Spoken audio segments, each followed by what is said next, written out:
We live in a society. I can't believe we all fell for that. So HBO Max dropped the Snyder Cut of Justice League, and Jesus, what a wild ride to get here. So a little history, after Nolan finished his work on the Dark Knight trilogy, WB wanted him to do the same thing, but with Superman. But Nolan wanted to direct a movie about space or something, so he helped write the script and WB hired Zack Snyder to direct it. And real talk, it isn't terrible. My opinion has gone back and forth on it, and the movie has a lot of problems, but at least the third act is a good Dragon Ball screen test. If it were a one-off film, I think it'd be more fondly remembered, but what WB actually wanted was this to be the start of a whole cinematic universe for their superheroes, because Avengers went and made all the money in the world.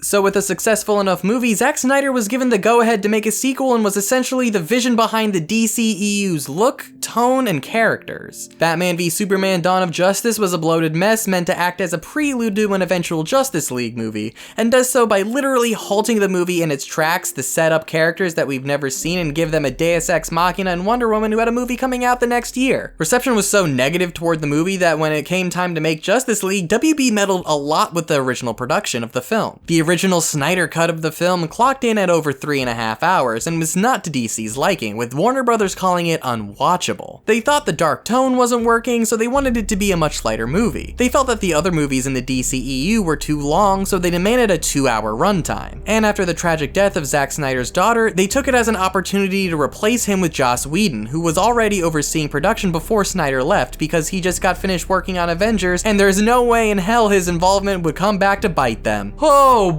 boy, was that original movie a mess. A few years later, Snyder kept telling everybody that his original cut of the film was pretty much done and just needed some touch-ups on the CGI to be released, with a rough cut saved on his laptop. And this caused fans to pretty much bully WB into getting them to finish the full version, which they eventually agreed to because they wanted to sell more HBO Max subscriptions and get the toxic fan base off their back. And I genuinely wonder how much of what Zack Snyder said about the movie being pretty much done was true if they needed $70 million to finish it. Now, I'm not saying Zack Snyder grifted his fan base into getting the movie finished, but I'm also not saying that didn't happen. So today we're going to be looking at both cuts of this movie, the original theatrical version and the Snyder Cut, just to see how magically and uniquely terrible both of them are. Alright, to make it less confusing when I talk about these movies, I'm going to be referring to the original theatrical release of the movie as Justice League, or the theatrical cut, and the new HBO Max release as the Snyder Cut. Justice League is an absolute mess of a film that completely misses the point of what it's supposed to accomplish. The idea with the DCEU was to be this antithesis to the MCU. Marvel's heroes are usually regular people adjusting to having the responsibility of their powers. They're people that understand that, well,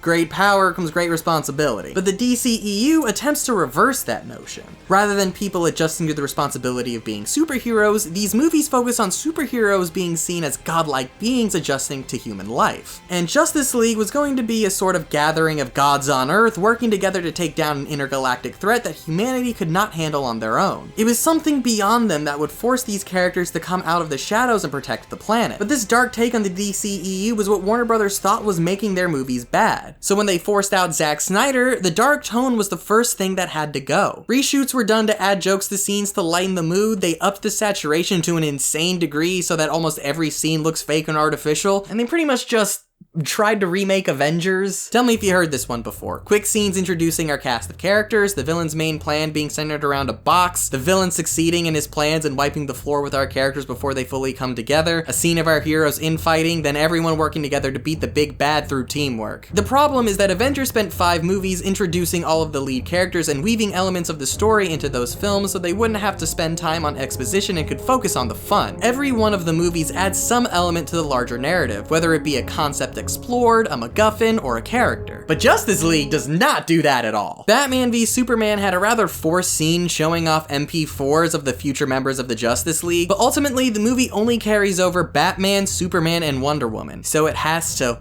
1. Introduce 3 of the 6 main characters. 2. Introduce the main villain of the movie. 3. Explain what the main MacGuffin is and why it's important to the plot. And 4. Do it all with 25 less minutes of screen time than Avengers. This movie is just bouncing from scene to scene with like no connective tissue. Most likely because that tissue was cut out to make room for brunch. Like What is brunch? The movie just looks disgustingly unfinished. Like, the movie's trying to be as colorful as Avengers was, but the footage was originally lit and shot like it was going to be a much darker color palette. So you can just see how artificial the backgrounds are. Avengers was super flat with its lighting, nothing was really interesting about it, but everyone's costumes were so bright, and they were on a set that was enhanced by CGI rather than just being CGI. The flat lighting allows the wide range of colors of our heroes to come to the forefront. It's sort of just lit like a TV movie, which helps sell the crossover idea that they're going for. You can tell that all of the color in Justice League was an afterthought. The way that the scenes are lit and framed make it seem like it was supposed to be a lot moodier before it was forced to be as colorful as Avengers was. So the CGI backgrounds just look absolutely fake, the colors just feel off, and the much flatter and brighter color correction just makes the effects look worse. Like, there's not a single scene in this movie where Cyborg even just looks okay. This is one of the most expensive movies of all time, and the Bionicle movie from 2003 has more convincing robot CGI than Cyborg. Everything in this cut feels reactionary. Like when The Rise of Skywalker kind of threw away all the development of the trilogy just to please the worst of their fan base. But really ask yourself, who is this cut of Justice League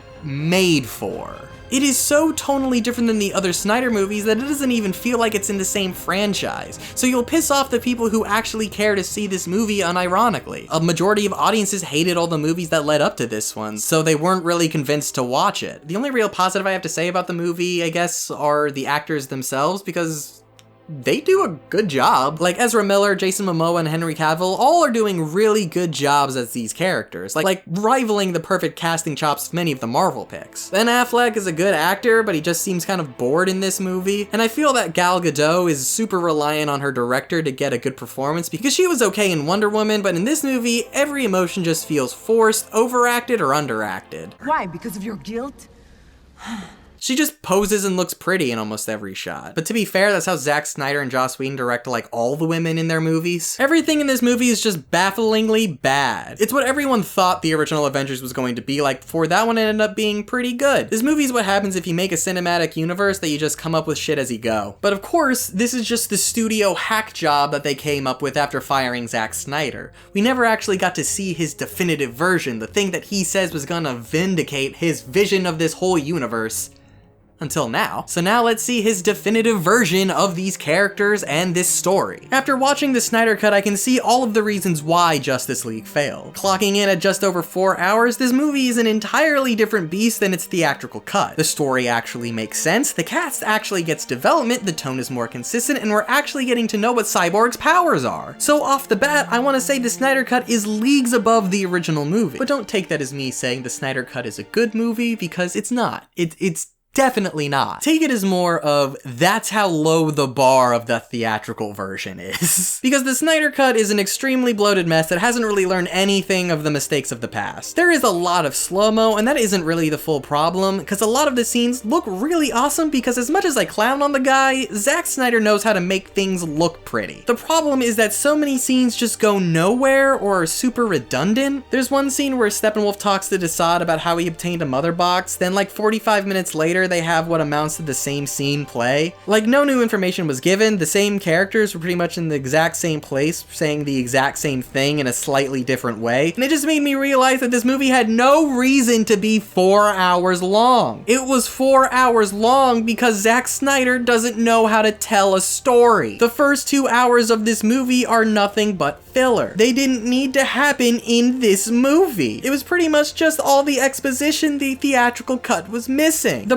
problem is that they needed all of it to be in this movie. Rather than doing what Marvel did and leaving clues and plot points in films to set up the big event, DC tried to do the opposite. They wanted to set up characters for their own movie in these tentpole films, and it just doesn't really work that well. Because in order to get me to care about the characters in relation to this story, I need to either know who they are, or you need to spend a lot of time introducing them to the audience. The theatrical cut of the movie is pretty much just the second half of this massive story, which is why nothing in the movie made sense. But while watching the theatrical cut, I was wondering what was missing that could make the same story so much longer. And just preparing the movie for the second half is the only reason why the first 2 hours exist. There easily could have been movies about Cyborg and the Flash that could have had Batman and Wonder Woman working with them to get ready for Justice League. Suicide Squad could have been about a mother box to set up what they are. Apparently it was even meant to be that. All of this is stuff that could have been set up much earlier, because all it does is drag out the movie, and despite that, manages to make our characters come off as creepy because Zack Snyder would rather give us really cool visuals than use those visuals to say anything about our characters. In The Flash's first scene, we see him save this random girl that doesn't have anything to do with the movie before or after this scene. So while the Flash saves her, he acts like a total creep by staring at her and caressing her cheek. For all intents and purposes, this is the introduction of the Flash into this universe, and I just get major incel vibes. Now, I know she's meant to be this important character for the Flash, but this is the first time that they met, and without his own movie, there isn't enough time to build them up together, so it's just a really weird and bizarre scene that relies on the context of the character in the comics to make people give it a pass, rather than see it for how creepy it actually is.